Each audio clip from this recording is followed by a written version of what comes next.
Good morning. I'm Dr. Terry Ann Scott, Director of the Institute for Common Power and a scholar of African American history.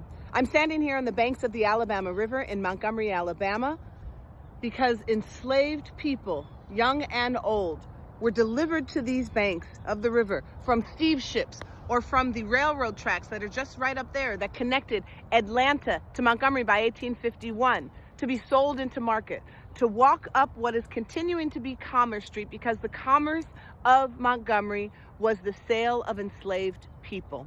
By the 1850s, Montgomery had become the largest slave market in the country. It was part of a domestic slave trade where 1.2 million enslaved people of African descent were sold from the upper South and the North into the deep South to grow the plantations of the South. If you want to say that was then and slavery doesn't exist anymore, there are no legacies of slavery, you are sadly mistaken. Structural inequality, structural racism is a legacy of slavery. The wealth of the New World was built because of enslaved people. The majority of the cotton that was sold to England and France that built their riches and their empire was from the American South.